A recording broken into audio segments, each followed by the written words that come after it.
आप सभी विद्यार्थियों का अभिलाषा हिंदी एकेडमी में एक बार फिर से अभिवादन। हम देख रहे हैं असिस्टेंट प्रोफेसर्स के प्रीवियस ईयर्स पेपर। इस क्रम में हम देख रहे थे राजस्थान लोक सेवा आयोग व्याख्या कॉलेज व्याख्याता असिस्टेंट प्रोफेसर 2020 का हिंदी का व्याख्यात्मक हल प्रश्न पत्र। ये परीक्षा आयोजित हुई थी 28/9/2021 को सेकेंड शिफ्ट में।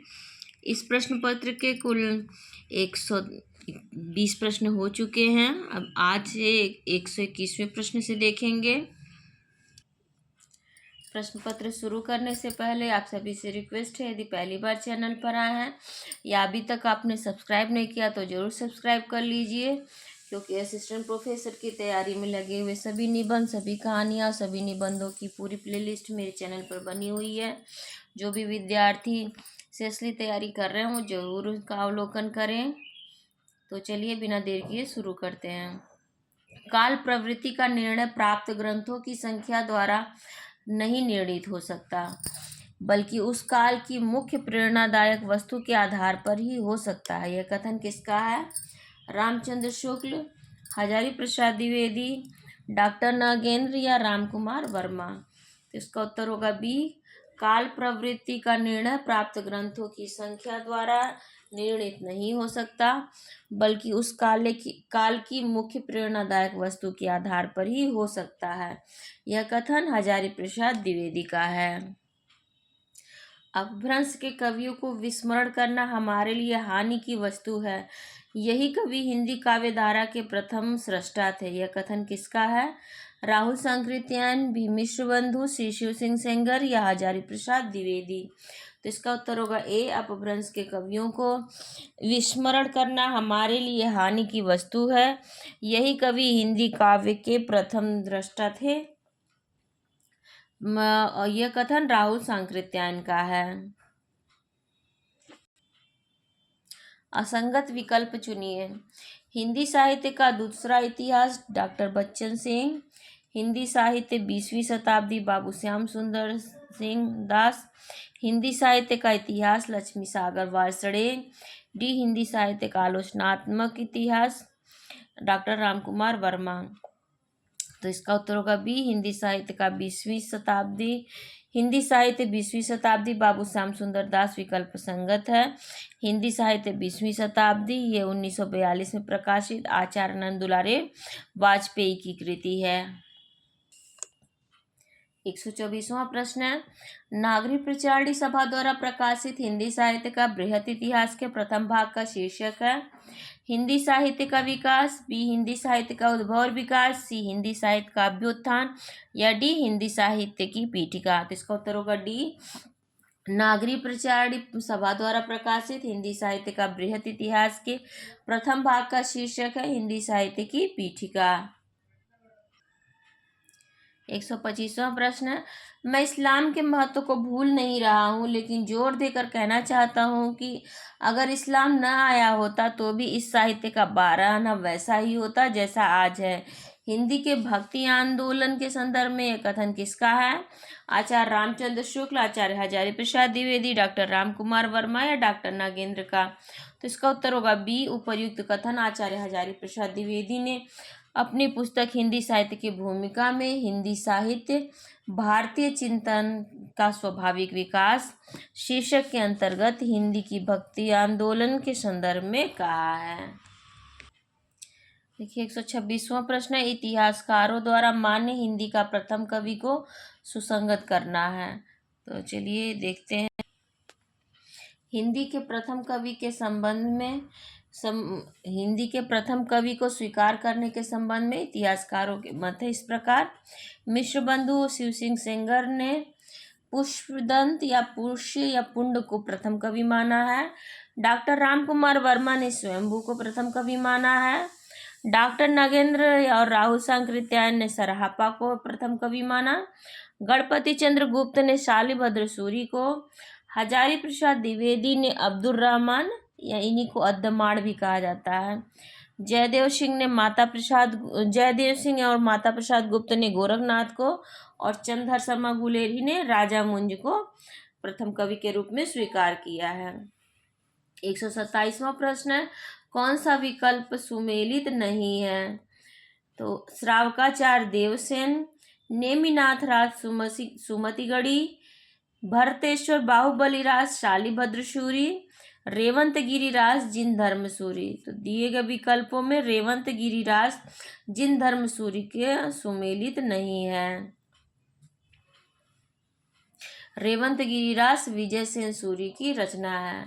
इधर देख लीजिए, श्रावकाचार्य देवसेन की रचना है, नेमिनाथ राज सुमतिगढ़ी की, भरतेश्वर बाहुबली राज शालिभद्र सूरी, रेवंत गिरिराज विजय सेन सूरी। सरापा से संबंधित कौन सा तथ्य सही नहीं है? वे सिद्ध साहित्य के प्रारंभकर्ता थे। दोहा कोश उनकी प्रसिद्ध रचना है। सी, उनकी भाषा सर्वत्र सीधी सरल मानी जाती है। डी, उन्होंने अंतस साधना पर जोर देते हुए पंडितों को फटकार लगाई। तो इसका उत्तर होगा सी। दिए गए तथ्यों में से ये तथ्य, उनकी भाषा सर्वत्र सीधी सरल मानी जाती है। सरापा सिद्ध साहित्य के सही नहीं है। सरापा सिद्ध साहित्य के प्रारंभकर्ता माने जाते हैं। राहुल सांकृत्यायन ने हिंदी का प्रथम कवि मानते हुए इनका समय 8वीं शताब्दी बताते हैं। इनका मूल नाम राहुल भद्र था। ये पाल शासक धर्मपाल के समकालीन थे और दोहा कोश इनकी प्रसिद्ध रचना है। तो उनकी भाषा सर्वत्र सीधी सरल मानी जाती है, यही तथ्य इसमें सही नहीं है। 129वां प्रश्न है, शंकराचार्य के बाद इतना प्रभावशाली और इतना महिमान्वित महापुरुष भारतवर्ष में दूसरा नहीं हुआ। हजारी प्रसाद द्विवेदी की यह उक्ति किसके विषय में है? ए, सरहपा, बी, गोरखनाथ, सी, रामानंद, डी, तुलसी। तो शंकराचार्य के बाद इतना प्रभावशाली और इतना महिमान्वित महापुरुष भारतवर्ष में दूसरा नहीं हुआ। हजारी प्रसाद द्विवेदी की यह उक्ति गोरखनाथ के संबंध में है। डॉक्टर दशरथ शर्मा आदि कुछ विद्वान पृथ्वीराज रासों के किस संस्करण को मूल रासों मानते हैं? ए, बृहत्तम संस्करण जिसमें 16,306 छंद हैं। बी, मध्य संस्करण जिसमें 7,000 छंद हैं। लघु संस्करण जिसमें 3,500 छंद हैं। या डी, सबसे छोटा संस्करण जिसमें 1,300 छंद हैं। तो इसका उत्तर है डी। डॉक्टर दशरथ शर्मा व माता प्रसाद गुप्त आदि कुछ विद्वान पृथ्वीराज रासों के लघुत्तम रूपांतरण को सर्वाधिक प्रमाणिक या मूल रासों मानते हैं, जिसमें केवल 1,300 छंदों का उल्लेख है। मथुरा प्रसाद दीक्षित तथा अन्य मध्य संस्करण जिसमें 7,000 छंद को प्रमाणिक माना है और वृहद रूपांतरण 16,306 छंद सर्वाधिक अप्रमाणित एवं सर्वाधिक लोकप्रिय संस्करण है। अप्रमाणित तो है परंतु सबसे लोकप्रिय भी यही है, बृहद संस्करण। 131वां प्रश्न, बीसल देव रासों के संपादनकर्ता इनमें से हैं? ए, आचार्य शुक्ल एवं दशरथ शर्मा, बी, दशरथ शर्मा एवं हजारी प्रसाद द्विवेदी, सी, माता प्रसाद गुप्त एवं अगरचंद नाहटा, डी, हजारी प्रसाद द्विवेदी एवं अगरचंद नाहटा। तो इसका उत्तर होगा सी, माता प्रसाद गुप्त एवं अगरचंद नाहटा बीसल देव रासों के संपादनकर्ता का उचित विकल्प है। बीसल देव रासो 14वीं शती विक्रमी की रचनाकार नरपति नाल है। यह सुप्रसिद्ध रचना 4 खंडों में विभाजित है। प्रथम खंड में मालवा नरेश परमार भोज की पुत्री राजमती से शाकंभरी नरेश बीसल देव विग्रह राज के विवाह का वर्णन है। द्वितीय खंड बीसल देव के राजमती से रूठकर उड़ीसा चले जाने से संबंधित है। तृतीय खंड में राजमती का विरह वर्णन है और चतुर्थ खंड में भोजराज द्वारा पुत्री राजमती को वापस ले आना तथा बीसल देव के चित्तौड़ वापस ले जाने का वर्णन है। बीसल देव हिंदी प्रतिशत प्रकाशन इलाहाबाद विश्वविद्यालय इलाहाबाद से प्रकाशित माता प्रसाद गुप्त तथा अगरचंद नाहटा द्वारा 1953 में संपादित पुस्तक है। 132वां प्रश्न है, आदिकालीन हिंदी कवि अमीर खुसरो विषय कौन सा तथ्य सही नहीं है? ए, उनकी पहेलियाँ, मुकरियाँ और 2 सुखने हिंदी साहित्य में प्रसिद्ध हैं। बी, उनकी रचनाओं में खड़ी बोली काव्य भाषा बनने का प्रयास कर रही थी। सी, उन्होंने जनजीवन के साथ घुल मिलकर काव्य रचना की है। डी, उनका लक्ष्य जनता को धर्मोपदेश देना मात्र था। इसका उत्तर होगा डी। दिए गए तथ्यों में से उनका लक्ष्य जनता को धर्मोपदेश देना मात्र था, तथ्य सही नहीं है। प्रमुख रचनाएं हैं अमीर खुसरो की। अमीर खुसरो का जन्म 1253 ईस्वी में आधुनिक एटा उत्तर प्रदेश के पटियाली गांव में माना जाता है। इनकी पहेलियां, मुकरियां और दो सुखने हिंदी साहित्य में प्रसिद्ध हैं। इन्हें खड़ी बोली का प्रथम कवि माना जाता है। इन्हें तूतीय हिंद या हिंद का तोता कहा जाता है। इन्हें सितार के आविष्कार का भी श्रेय दिया जाता है। प्रमुख रचनाएं इनकी खालिक बारी, नजराने हिंदी, हालात कन्हैया, खसमा ए खुसरो, आशिका, तुगलकनामा, बाकिया नाकिया। 133वां प्रश्न है, आचार्य शुक्ल के अनुसार किस रचना के आधार पर विद्यापति मैथिल कोकिल कहलाए? पदावली, कीर्तिलता, कीर्तिपदाका या लिखनावली? तो इसका उत्तर होगा ए। आचार्य शुक्ल के अनुसार पदावली की रचना के आधार पर विद्यापति मैथिल कोकिल कहलाए। विद्यापति की प्रमुख रचनाएं हैं लिखनावली, पुरुष परीक्षा, दान वाक्यावली, गयापत्तलक, वर्णकृत, दुर्गा भक्त तरंगिणी, गंगा वाक्यावली। अवहट भाषा में इनकी रचनाएं हैं कीर्तिलता और कीर्तिपताका, और मैथिली भाषा में इनकी रचना है पदावली, गोरक्ष विजय। 134वां प्रश्न है, इनमें से कौन सा विवरण सही नहीं है? सिद्धों की वाम मार्गी भोग साधना की प्रतिक्रिया में नाथपंथियों की हठ योग साधना प्रारंभ हुई। बी, जैन साहित्य आचार, रास, फागु और चरित आदि शैलियों में रचा गया। सी, हिंदी प्रदेश के पूर्वी भाग में जैन साधुओं ने हिंदी कविताओं के माध्यम से जैन मत का प्रचार किया। और डी, सिद्ध साहित्य बौद्ध धर्म की वज्रयान उपशाखा से विकसित हुआ। तो इसका उत्तर होगा सी। दिए गए विवरणों में हिंदी प्रदेश के पूर्वी भाग में जैन साधुओं ने हिंदी कविताओं के माध्यम से जैन मत का प्रचार किया, विवरण सही नहीं है। महावीर स्वामी द्वारा जैन धर्म का प्रचार भारत में तीव्रता से हुआ। आरंभ में इस धर्म का प्रचार बिहार, तिरहुत और अवध के प्रांतों तक ही सीमित था। मगध में 12 वर्षों की लंबी अवधि तक भीषण अकाल की स्थिति के कारण सहस्रों जैनी सपरिवार प्रसिद्ध जैन साधु भद्रबाहु के साथ मैसूर राज्य में श्रवण बेलगोला नामक स्थान पर चले गए। यहीं ऐसे यह धर्म दक्षिण भारत में फैल गया। कुषाण काल में मथुरा जैन धर्म का केंद्र बना और यहीं से यह मत धीरे धीरे गुजरात, काठियावाड़ में प्रसारित हुआ। उड़ीसा के राजा खारवेल जैन धर्म के अनुयायी थे। इनके प्रयास से जैन धर्म का अद्भुत उत्थान हुआ।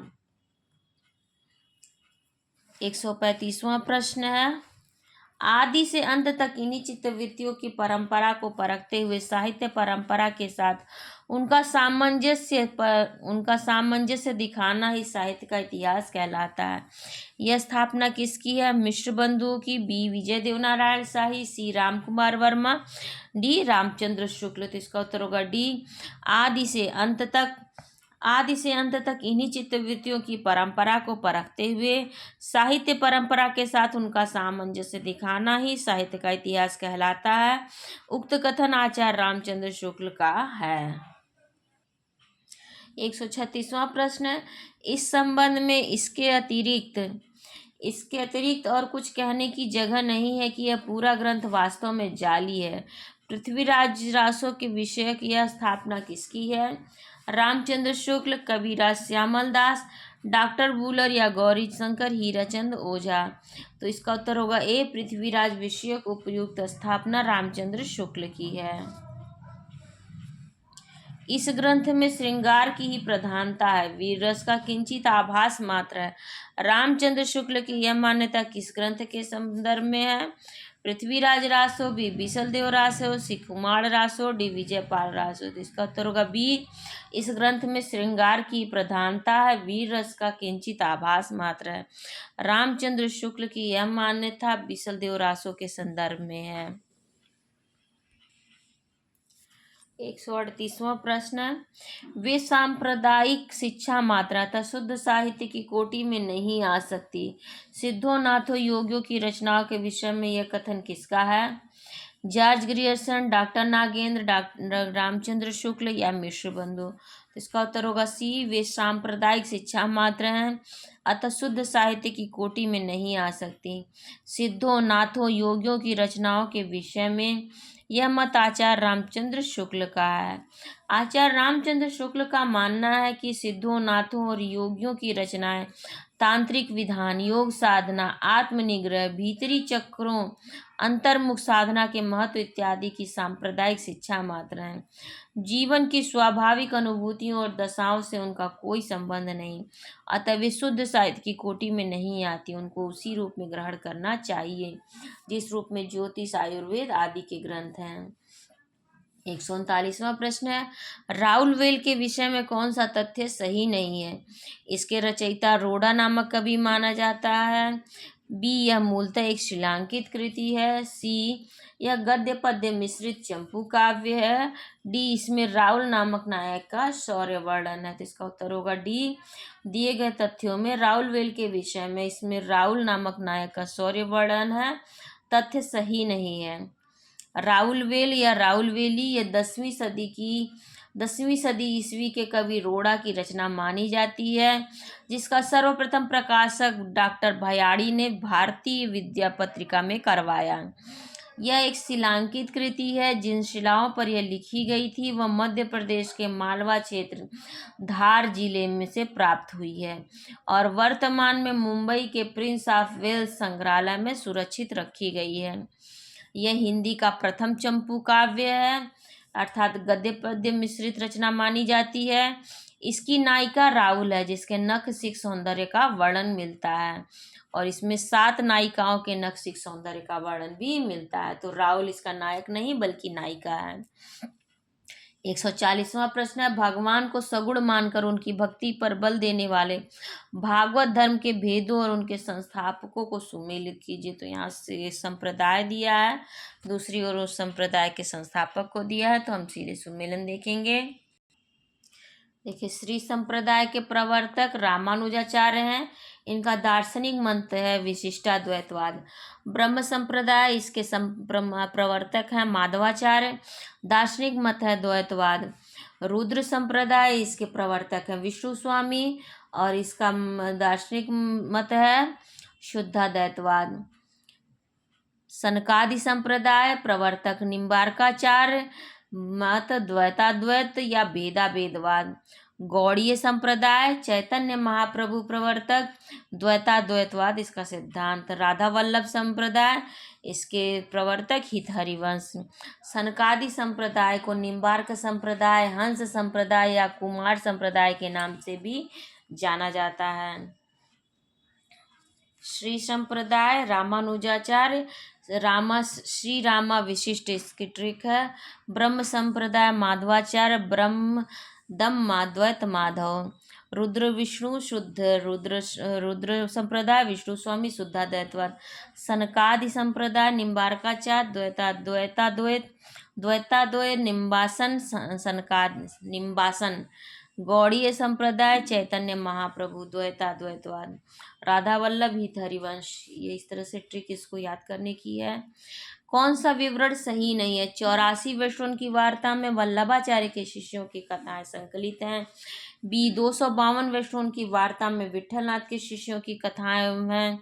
उक्त दोनों वार्ताएं गोस्वामी विठलनाथ द्वारा लिखी गई हैं। इन वार्ताओं में प्राचीन ब्रजभाषा गद्य का रूप मिलता है। तो इसका उत्तर होगा सी। दिए गए विवरणों में उपर्युक्त दोनों वार्ताएं गोस्वामी विठलनाथ द्वारा लिखी गई हैं, यह विवरण सही नहीं है। गोकुलनाथ रचित 2 वार्ता ग्रंथ प्राप्त होते हैं। पहला है 84 वैष्णव की वार्ता, दूसरा है 252 वैष्णव की वार्ता। 84 वैष्णव की वार्ता में वल्लभाचार्य के शिष्यों की कथाएं हैं, जबकि 252 वैष्णव की वार्ता में विठलनाथ के शिष्यों की कथाएं हैं। इन वार्ताओं में प्राचीन ब्रजभाषा गद्य का रूप मिलता है। तो देखिए, वल्लभाचार्य के पुत्र थे विठलनाथ और विठलनाथ के पुत्र थे गोकुलनाथ। तो वल्लभाचार्य और विट्ठलनाथ के शिष्यों को मिला करके विट्ठलनाथ ने अष्टछाप की रचना की थी और गोकुलनाथ ने उपर्युक्त दोनों अपने दादा और अपने पिताजी के शिष्यों को मिला करके मतलब 84 वैष्णव की वार्ता में वल्लभाचार्य के शिष्यों को यानी कि अपने दादा के शिष्यों की कथाएं इन्होंने वर्णित की हैं। 252 वैष्णव की वार्ता में विट्ठलनाथ अर्थात अपने पिता के शिष्यों के कथाएं वर्णित की हैं। 142वां प्रश्न है, आलवार भक्तों संतों के विषय में कौन सा तथ्य गलत है? ए, ये सुदूर दक्षिण के वैष्णव भक्त थे। बी, इनकी संख्या 12 थी। सी, ये सभी उच्च वर्ण जाति के थे। डी, आलवारों में अंडाल नाम की एक महिला भक्त भी थी। तो इसका उत्तर होगा सी, दिए गए तथ्यों में ये सभी उच्च वर्ण जाति के थे, तथ्य सही नहीं है। आलवार सुदूर दक्षिण के वैष्णव भक्त थे। इनकी कुल संख्या 12 मानी जाती है, जिसमें महिला आलवार संत अंडाल भी शामिल हैं मानी जाती हैं। ये आलवार भिन्न भिन्न जातियों में पैदा हुए थे, परंतु संत होने के कारण उनका समान रूप से आदर है। 12 आलवार संतों का समय 6वीं से 9वीं शताब्दी के बीच माना जाता है। 143वां प्रश्न है, जब अपने को ऐसे धार्मिक आंदोलनों के सामने पाते हैं जो उन सब आंदोलनों से कहीं अधिक विशाल है जिन्हें भारतवर्ष ने कभी देखा है, भक्ति आंदोलन के विषय में यह उक्ति किसकी है? हजारी प्रसाद द्विवेदी, डॉक्टर रामचंद्र शुक्ल, मिश्र बंधु या जॉर्ज ग्रियर्सन की? इसका उत्तर होगा डी, हम अपने को ऐसे धार्मिक आंदोलनों के सामने पाते हैं जो उन सब आंदोलनों से कहीं अधिक विशाल है जिन्हें भारतवर्ष ने कभी देखा है। भक्ति आंदोलन विषय की यह उक्ति जॉर्ज ग्रियर्सन की है। 144वां प्रश्न है, जिस साहित्य में केवल धार्मिक उपदेश हो उससे वह साहित्य निश्चित रूप से भिन्न है जिसमें धर्म भावना प्रेरक शक्ति के रूप में काम कर रही हो। धार्मिक साहित्य होने मात्र से कोई रचना साहित्यिक कोटि से अलग नहीं की जा सकती, ये कथन है हजारी प्रसाद द्विवेदी, डॉक्टर रामचंद्र शुक्ल, राम कुमार वर्मा या मिश्र बंधु। तो प्रयुक्त कथन हजारी प्रसाद द्विवेदी का है। 145वां प्रश्न है, किस आचार्य के दार्शनिक सिद्धांत को भेदाभेदवाद नाम से भी जाना जाता है? रामानुजाचार्य, बी, निम्बार्काचार्य, सी, माधवाचार्य, डी, विष्णु स्वामी। इसका उत्तर है बी, निम्बार्काचार्य के द्वैताद्वैतवाद दार्शनिक सिद्धांत को भेदाभेदवाद नाम से भी जाना जाता है। निम्बार्क संप्रदाय वैरागियों के 4 संप्रदायों में अत्यंत प्राचीन संप्रदाय है। इस संप्रदाय को हंस संप्रदाय, कुमार संप्रदाय और सनकादि संप्रदाय भी कहा जाता है। इस संप्रदाय का सिद्धांत द्वैताद्वैतवाद कहलाता है। इसे ही भेदाभेदवाद भी कहा जाता है। मथुरा में स्थित ध्रुव टीले पर निम्बार्क संप्रदाय का प्राचीन मंदिर बताया जाता है। इधर को देख लीजिए आचार्य, उनके दार्शनिक मत इस प्रकार हैं। रामानुजाचार्य विशिष्टाद्वैतवाद, माधवाचार्य द्वैतवाद, विष्णु स्वामी शुद्धाद्वैतवाद। वल्लभाचार्य के विषय में कौन सा कथन सही नहीं है? ए, इनका दार्शनिक सिद्धांत शुद्धाद्वैतवाद कहलाता है। बी, इनके मत को पुष्टि मार्ग कहा जाता है। सी, इन्होंने अणुभाष्य, सुबोधिनी टीका आदि ग्रंथों की रचना की है। डी, मूलतः इनका संबंध रामानुजाचार्य के श्री संप्रदाय में से स्थिर किया जाता है। तो इसका उत्तर होगा डी। दिए गए कथनों में मूलतः इनका संबंध रामानुजाचार्य के श्री संप्रदाय से स्थिर किया जाता है। उपर्युक्त कथन वल्लभाचार्य के विषय में सही नहीं है। श्री वल्लभाचार्य जी भक्तिकालीन सगुण धारा के कृष्ण भक्ति शाखा के आधार पर स्तंभ एवं पुष्टि मार्ग के प्रणेता थे। इन्हें वैश्वानरावतार यानी अग्नि का अवतार कहा गया है। इनके द्वारा स्थापित मत को वर्तमान में वल्लभ संप्रदाय या पुष्टि मार्ग संप्रदाय के नाम से जाना जाता है और यह मूल रूप से विष्णु स्वामी के रुद्र संप्रदाय से स्थिर किया जाता है। वल्लभाचार्य के प्रमुख दार्शनिक ग्रंथ हैं अणुभाष्य, तत्वार्थ दीप निबंध, पंचश्लोकी, पुरुषोत्तम सहस्रनाम, पत्रावलंबन, मधुराष्टक, पूर्व मीमांसा भाष्य, सुबोधिनी टीका भागवत पर आधारित है आदि। 147वां प्रश्न है, सच पूछा जाए तो मध्य युग की समग्र स्वाधीन चिंता के गुरु रामानंद ही थे। उक्त कथन किसका है? गोविंद त्रिगुणायन, रामचंद्र शुक्ल, हजारी प्रसाद द्विवेदी, पीताम्बर दत्त, बड़थवार। तो इसका उत्तर होगा सी। सच पूछा जाए तो मध्य युग की समग्र स्वाधीन चिंता के गुरु रामानंद ही थे। उक्त कथन रामानंद के विषय में हजारी प्रसाद द्विवेदी का है। रामानंद का जन्म प्रयाग के ब्राह्मण परिवार में हुआ था। इनकी माता का नाम सुशीला देवी तथा पिता का नाम पुण्यसदन था। कबीर, रैदास, सुरसरी, अनंतानंद, पीपा, धन्ना इनके प्रमुख शिष्य थे।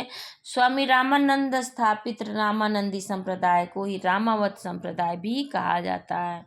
रामानंद के प्रमुख ग्रंथ हैं श्री रामार्चन पद्धति, राम रक्षा स्तोत्र, आनंद भाष्य, वैष्णव मताब्ज भास्कर, योग चिंतामणि, सतनामी पंथ।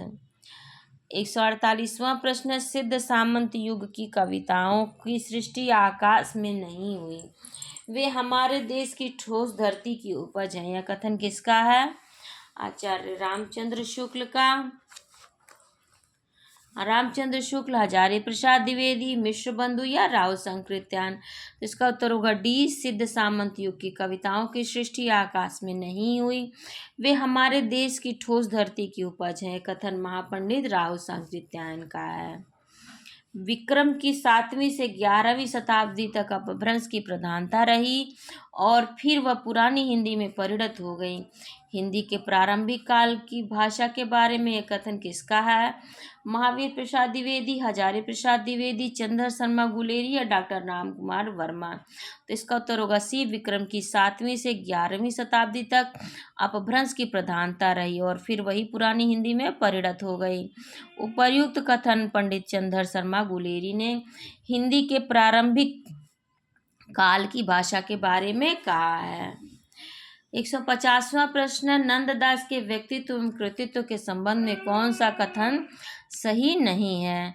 ए, वे गोस्वामी विठलनाथ के शिष्य थे। बी, अष्टछाप के कवियों में वे ही सर्वाधिक प्रसिद्ध हुए।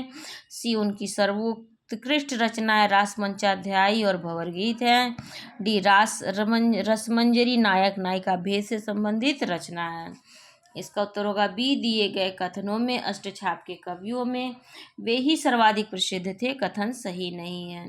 नंददास ब्रजभाषा के कवि थे। वे वल्लभ संप्रदाय के अष्टछाप कवियों में से एक प्रमुख कवि थे तथा गोस्वामी विठलनाथ के शिष्य थे। नंददास की सर्वोत्कृष्ट रचनाएं रास पंचाध्यायी, रूपमंजरी, रसमंजरी, भावगीत, भंवर गीत, गोवर्धन लीला, रुक्मिणी मंगल, सुदामा चरित आदि हैं। रसमंजरी नायक नायिका भेद पर आधारित है, जबकि रूपमंजरी लघु आख्यान काव्य है। रसमंजरी में 270 पद हैं। अष्टछाप के भक्त कवियों में सबसे ज्येष्ठ कुंभनदास थे और सबसे कनिष्ठ नंददास थे। तो ये 150 प्रश्नों की श्रृंखला ये ख़त्म होती है। राजस्थान में असिस्टेंट प्रोफेसर की परीक्षा का पेपर काफ़ी अच्छे प्रश्न पूछे गए हैं और बहुत डीप प्रश्न पूछे गए हैं।